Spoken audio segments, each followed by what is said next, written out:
paz, que Deus nos abençoe nesse momento de estudo da Palavra do Senhor. Gostaria de estudar com os queridos, neste momento, o Evangelho de Lucas, capítulo 1, do verso 1 até o verso de número 4, que diz: Visto que muitos houve que empreenderam a narração coordenada dos fatos que entre nós se realizaram, conforme nos transmitiram o que desde o princípio foram deles testemunhas oculares e ministros da palavra. Igualmente a mim me pareceu bem, depois de acurada investigação de tudo desde sua origem, dar-te por escrito, excelentíssimo Teófilo, uma exposição em ordem, para que tenhas plena certeza das verdades em que fostes instruídos. Que Deus nos abençoe neste momento de estudo da palavra, tá bom? Vamos lá? Queridos, hoje eu gostaria de pensar com você a respeito da Bíblia, né? A Bíblia, esse livro fantástico que o crente, né, sempre está com ele, lendo, carregando ele para baixo e para cima, né? Até inclusive a igreja cristã, né, a religião cristã é conhecida por alguns como a religião do livro. E de fato, aquilo que nós cremos, aquilo que nós pregamos, aquilo que nós acreditamos, que norteia toda a nossa vida está escrito na palavra de Deus. A gente procura então estudar, conhecer, aprimorar nosso conhecimento e aplicá-los, este conhecimento da palavra de Deus, da Bíblia, né, no nosso dia a dia. Para muitos a Bíblia é um livro difícil, um livro muito complicado. Para outros, né, muitos criticam, muitos séculos, muitos anos a Bíblia é muito perseguida.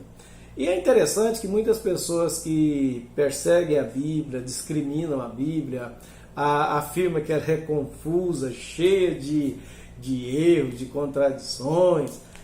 Muitos desses nunca leram a Bíblia, né? Nunca leram de fato, nunca estudaram de fato a Bíblia, mas saem por aí. Outros, né, tentam ler, mas acham complicado. Primeiramente, querido, gostaria de dizer para você que a Bíblia ele é um conjunto de livros, né? Ela tem 66 livros, né, escritos por mais ou menos 40 homens usados por Deus como escritores, né? Durante um período que começou a registrar isso que nós conhecemos como a Bíblia, do início até o último escritor usado por Deus, um período aí de mais ou menos 1.600 anos. Já pensou?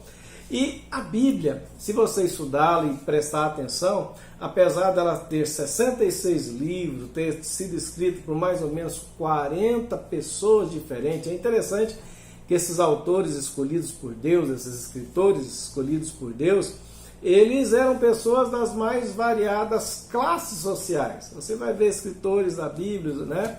Por exemplo, como Davi, que foi pastor de ovelhas, mas também foi rei, né? Depois ele chegou ao cargo de rei. Salomão, por exemplo, outro escritor, é alguém extremamente estudado, intelectual, uma mente brilhante.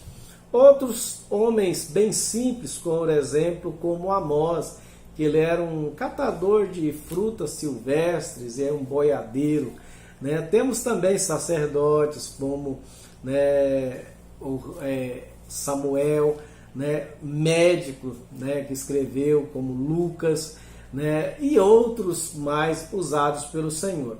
E é interessante que esses homens que escreveram durante tantos anos separados, se você prestar atenção, a Bíblia ela traz uma mensagem só. Ela traz uma mensagem que tem um começo, um meio e fim. Ela começa em Gênesis, termina em Apocalipse, Gênesis capítulo 1, termina em Apocalipse capítulo 22, com um tema geral, né? Algo fantástico, algo sensacional, algo somente que por uma direção de Deus divina que poderia chegar nesse material que nós temos em nossas mãos. A Bíblia, né, para ser entendida, então você tem que levar isso em consideração. É um livro escrito, são vários livros. Dentro desses livros você tem vários tipos de literatura. Por exemplo, tem textos como o livro dos Salmos, tão conhecido, tão amado pelas pessoas, são poesias. né, poesias hebraicas, né, que tem um propósito um pouco diferente da poesia aqui do Ocidente, né, do lado do mundo que nós vivemos. Mas a poesia hebraica, ela tinha um propósito de facilitar, né, a memorização. Então, muitos textos eram escritos em forma de poesias, não como nós falamos ocidental, mas a poesia hebraica com o intuito de facilitar a memorização do texto.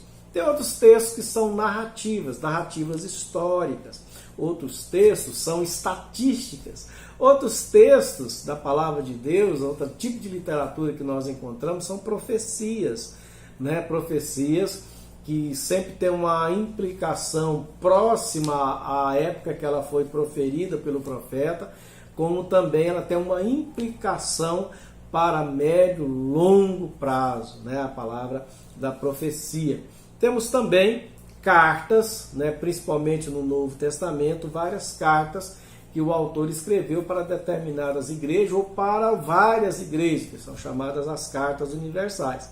Temos também outro tipo de literatura dentro da Bíblia, que é a chamada literatura apocalíptica, que é um tipo de literatura utilizada pelos judeus, né, que você vai encontrar no livro de Apocalipse, claro, né, o nome já diz, e também parte do livro lá do Antigo Testamento, o livro de Daniel. Então a gente tem que ter isso em mente, esses detalhes, que a Bíblia ela tem vários tipos de literatura dentro dela. Mas isso não a torna incompreensível para a pessoa comum. Uma pessoa comum, desejosa de conhecer e estudar a palavra, orando, pedindo discernimento de Deus e fazendo aquilo que nós aprendemos lá na aula de português, que é a interpretação do texto, você com certeza irá ler, irá aprender e Deus vai usar essa palavra para falar ao seu coração. Eu gostaria então de olhar aqui para essa introdução do Evangelho de Lucas, né, que é outro tipo de literatura dentro da palavra de Deus, né, e nós aprendemos algumas coisas que Lucas apresenta, e essas coisas que ele apresenta, que eu desejo compartilhar com os amados neste momento, trazem para nós um exemplo de como a Bíblia é rica e qual o propósito dessa palavra escrita para a minha vida, para a sua vida, para a vida da humanidade, tá bom?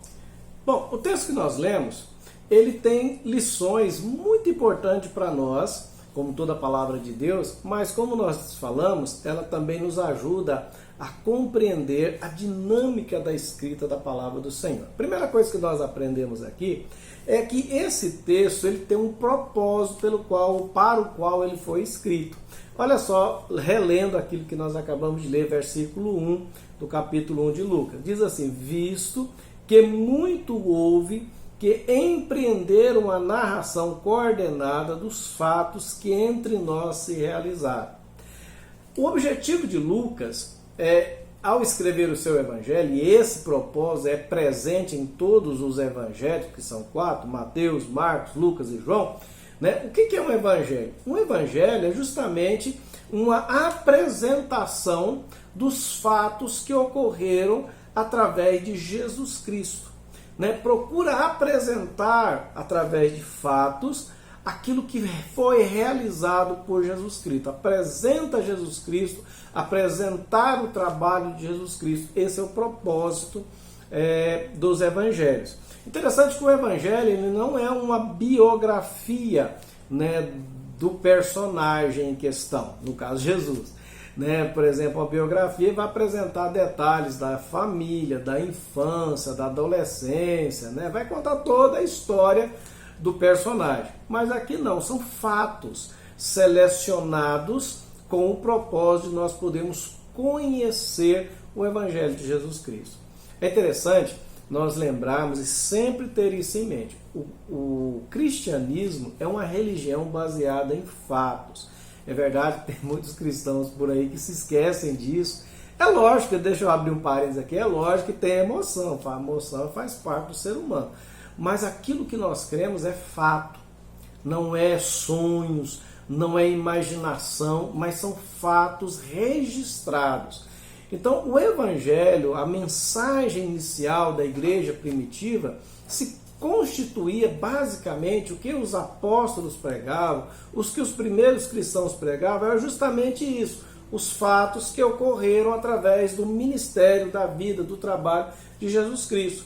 Então eles vinham e mostravam a obra de Jesus. E o que era essa obra que eles pregavam a respeito de Jesus? Toda a Bíblia, ela relata algo que nós podemos, se nós não conhecemos detalhes, nós percebemos e sabemos da existência. Do que eu estou falando? Do pecado. O que é o pecado? O pecado é as coisas que não funcionam no mundo, as coisas erradas. O pecado se manifesta nas injustiças, o pecado se manifesta no sofrimento, nas enfermidades, nas guerras, na maldade, na crueldade. Então, naquilo que é pernicioso na criação de Deus, é fruto não de uma obra de Deus, mas é fruto do pecado. O pecado que a Bíblia apresenta, que entrou na criação como um intruso e foi abraçado pelo ser humano. O ser humano se tornou um pecador. E todos nós sentimos o peso, querendo ou não, né, reconhecer, mas nós sentimos o peso do pecado sobre a nossa vida. Nós sabemos as dificuldades, os erros que nós cometemos, a nossa consciência nos acusa. Então, o Evangelho nos mostra que Jesus veio a este mundo através do cumprimento de profecias, e ele veio justamente para tratar esse problema do pecado. Essa é a missão de Jesus. Essa é a razão dele ter esvaziado-se da sua glória como Deus. O Filho de Deus veio a esse mundo, tornou-se homem, se tornou um ser humano, habitou entre nós, teve o seu ministério, morreu na cruz e ressuscitou ao terceiro dia para resolver o problema do pecado. Então, toda a obra de Jesus, os milagres, as pregações, né, as curas, as maravilhas que Jesus fez, apontam para a divindade de Jesus, ou seja, autenticando quem ele era, o Filho de Deus. E a sua mensagem justamente mostra que ele é aquele que veio para resolver o problema do pecado. Isso é fato. Então a igreja, ela tem que pregar isso, o cristão tem que viver isso e pregar isso e saber que aquilo que nós cremos não partiu de um sonho, de uma visão, né, de uma revelação de um anjo, mas saiu de fatos comprovados dentro da história, comprovados dentro da nossa realidade, que sofremos com o pecado, e a palavra de Deus, de ponta a ponta, ela nos mostra fatos e como Deus, através de Cristo Jesus, veio resolver o problema do pecado. Essa é a mensagem do Evangelho, essa é a principal mensagem da palavra de Deus. Mas lendo aqui, nós vamos entender também que a palavra do Senhor, né, a exposta aqui no Evangelho de Lucas, e toda a Bíblia tem esse propósito, de fazer algo interessante. Diz o seguinte: conforme nos transmitiram o que desde o princípio foram deles testemunhas oculares e ministros da palavra. Ou seja, Lucas, no seu intuito de escrever o seu Evangelho, ele tinha o propósito de apresentar os líderes da igreja primitiva, da igreja inicial, dos apóstolos, né, dos discípulos, dos líderes, né, que deram sequência ao trabalho de Jesus, fundando, concretizando, expandindo a igreja, quem eles eram, qual era a missão deles, qual era a função, qual era a posição deles dentro da igreja. Com o passar do século, né, com o passar do tempo, as pessoas começaram a imaginar a liderança da igreja, bispos, apóstolos, pastores, como alguém superior aos demais membros da igreja, né? E muitos desses líderes incentivaram, infelizmente, essa realidade, essa falácia, esse engano, né, de que eles são superiores, e começaram a exigir que os demais membros da igreja os tratassem por diferenciação, esquecendo que o que é um apóstolo? Né? O apóstolo é o líder de uma grande igreja que tem direito de ter uma grande fortuna? Não. O apóstolo, segundo a palavra de Deus, é alguém que foi testemunha ocular. Testemunha ocular. dos fatos empreendidos por Jesus Cristo. Isso é um apóstolo. Então, esses apóstolos, que também são ministros da palavra, são os pregadores, o que eles falavam? Qual era a função deles? Testemunhar a respeito de Jesus. Testemunhar do Evangelho de Jesus. O que é o Evangelho de Jesus? O Evangelho de Jesus, conforme nós falamos, é a proposta de Deus para solucionar o problema do pecado, para solucionar a inimizade provocada pelo pecado que nos separou de Deus. É a proposta de reconciliação, de perdão, de vida, né, que Deus promove, apresenta e propõe por meio de Jesus Cristo. Portanto, o apóstolo eram testemunhas oculares. E isso está um grande problema, né, no nosso assunto de hoje para os pseudos apóstolos de hoje.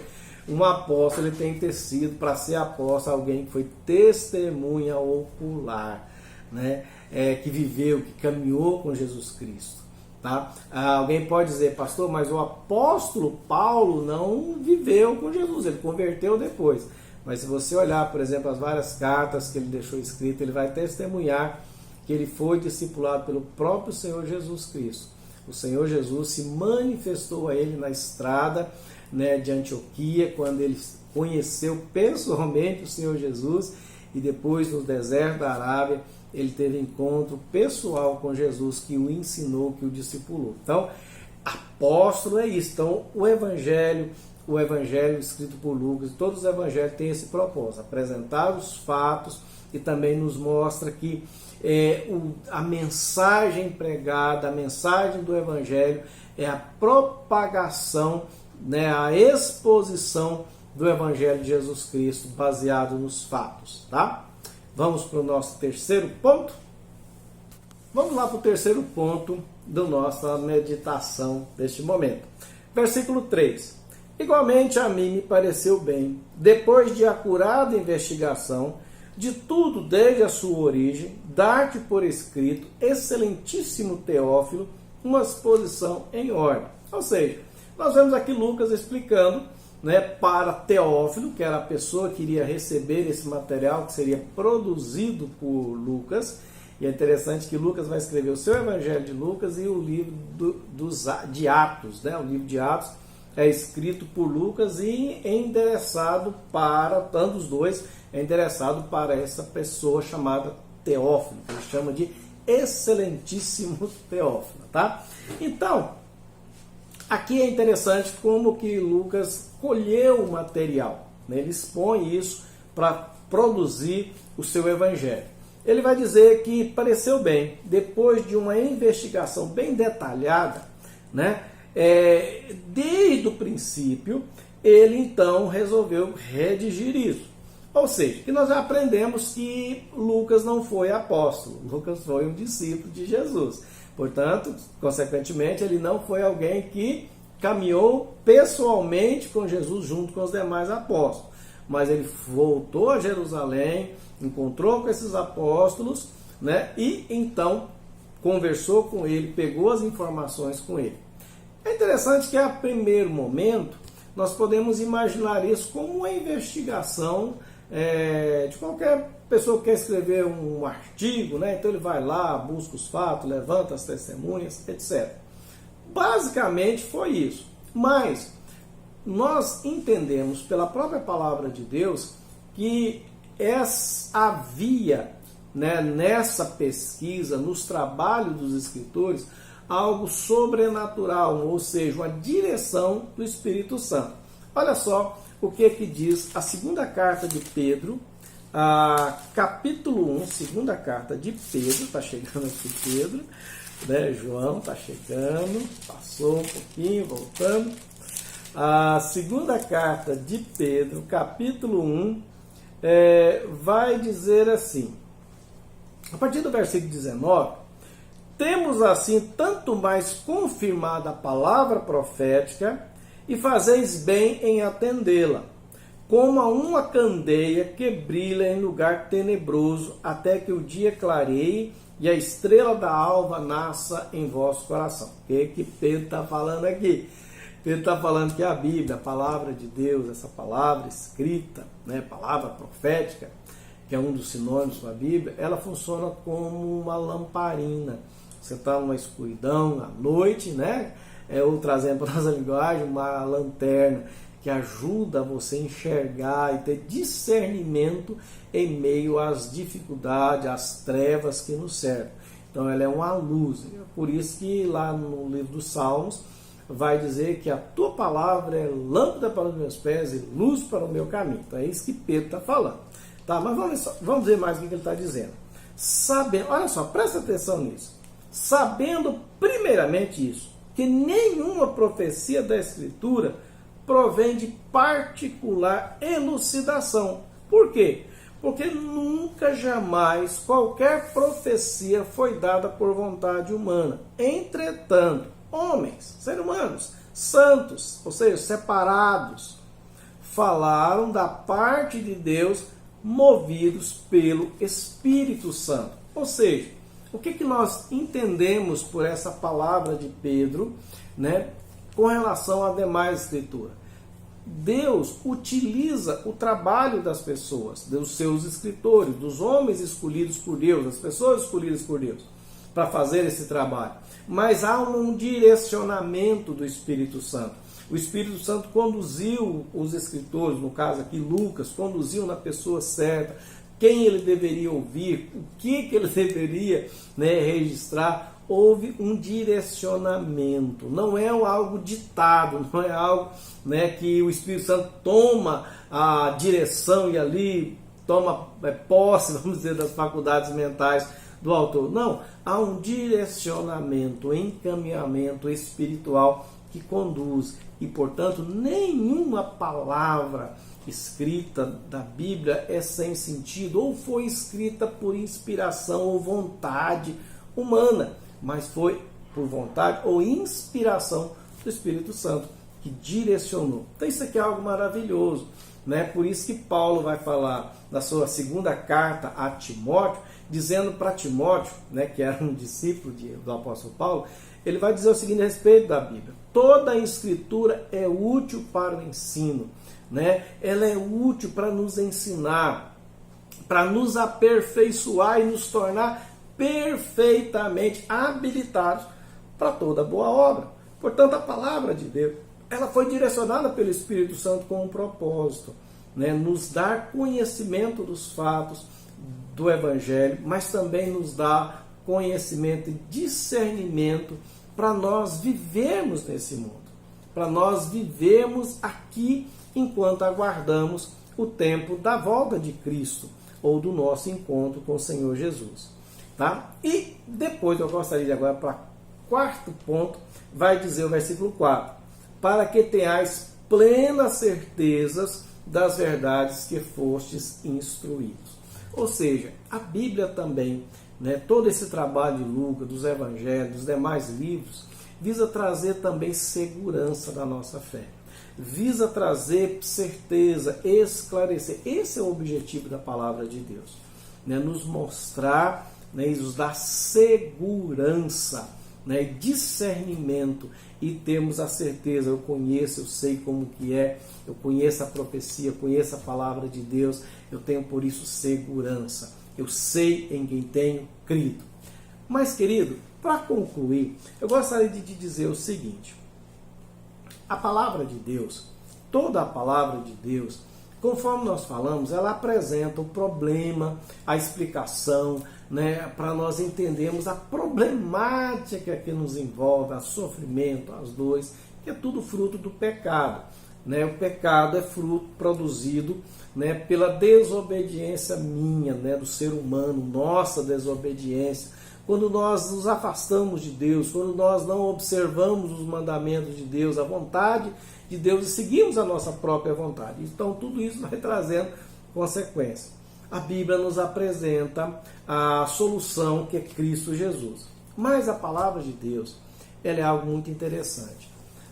Apesar da religião cristã, né, conforme nós falamos, ser baseadas em fatos, né, que podem ser comprovados dentro da história, tá? Podem ser comprovados dentro da história, né, que aqui está escrito, aconteceu mesmo. Ele é muito mais do que fatos, sabia? A vida, né, da igreja, do cristianismo, a proposta do cristianismo é mais do que conhecermos um monte de fatos. É um convite para termos um relacionamento com Jesus. Sabe por quê? Porque Jesus é o mesmo ontem, hoje e eternamente. E o cristianismo verdadeiro, claro que envolve conhecer a palavra de Deus. Nós devemos nos afadigar estudando a palavra, devemos meditar nessa palavra, porque é aqui que nós vamos conhecer a Deus, conhecer a vontade de Deus. Mas conhecermos a Deus significa também pegar todo esse aprendizado da palavra e aplicar na nossa vida. O verdadeiro cristão é aquele que vive a sua vida na presença de Cristo. Ele vive a sua vida, né, para a glória de Cristo. Ele toma as suas decisões baseadas na vontade de Cristo. É um relacionamento com o Senhor. Então a Bíblia, ela nos aponta para Cristo e nos conduz e nos ensina e nos dá condição de caminharmos com Cristo. E a ponto de dizermos aquilo que Paulo disse lá no final da sua carreira, do seu trabalho, perto da sua partida, ou seja, perto da sua morte, quando ele disse: para mim o viver é Cristo. Isso é cristianismo. É quando nós conhecemos a Cristo, vivemos e caminhamos, portanto, com Cristo intimamente. Como que eu consigo isso? Muitas pessoas desejam que Deus fale com ele, talvez através de sonhos, através de alguém que recebe uma palavra profética. Mas Hebreus vai nos dizer que antigamente Deus falou de muitas maneiras, pelos nossos pais, pelos nossos antepassados, falou através da natureza, falou através de profetas. Hoje Ele nos fala através de Cristo. Como que Cristo se apresenta? Através e por meio da palavra do Senhor.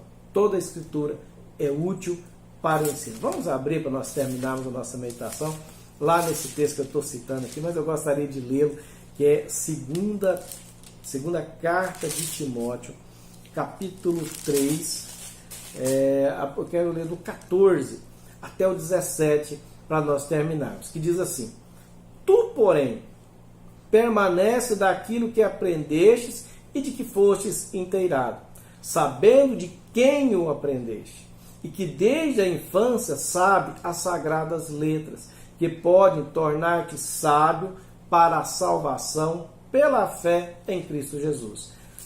Toda a Escritura é inspirada por Deus. Toda a Escritura é útil para o ensino, para a repreensão, para a correção, para a educação na justiça, com o propósito, a fim de que o homem de Deus seja perfeito e, mais um propósito, e perfeitamente habilitado para toda boa obra. Isso é o propósito da Bíblia. Portanto, querido, conhecer a palavra de Deus se faz necessário. É bênção para as nossas vidas. Antes de você ser seduzido pelas palavras, dizendo a Bíblia ninguém consegue entender, olha, quem lê a Bíblia fica doido, não acredita nisso não. Estude a palavra com humildade, com dependência. E mais um detalhe, nunca estude a Bíblia simplesmente por curiosidade. Deus não mata a curiosidade de curioso, de forma alguma. A Bíblia, Deus nos mostra com um propósito, Ele nos ensina com um propósito. Vamos repetir de novo? O propósito de nós conhecermos e de nos achegarmos à Bíblia é para que a palavra de Deus seja útil para nos ensinar, seja útil para nos repreender naquilo que nós estamos errados, para nos corrigir, para nos educar na justiça de Deus, a justiça perfeita, com o propósito, a fim de que sejamos pessoas, homens de Deus, e sejamos, segundo o propósito, perfeitos e perfeitamente habilitados para toda boa obra, Então, conheça a Bíblia. A Bíblia é maravilhosa. Você pode passar a sua vida estudando, ela é inesgotável, porque ela é viva, ela é a palavra de Deus. Mas lembre-se que a Bíblia nos convida para um relacionamento com o autor da Bíblia, que é Cristo Jesus. Caminhar com o Senhor, ouvir o Senhor por meio da sua palavra e desejar e pela fé depositar a confiança e a sua segurança nele, caminhando ao lado dele. Que Deus nos ajude e que isso possa, de alguma forma, o Espírito Santo possa usar essa mensagem para te motivar, para te incentivar, para te despertar, para estudar sistematicamente, prazerosamente a palavra de Deus. Deus te abençoe, tenha uma ótima semana na presença do Senhor.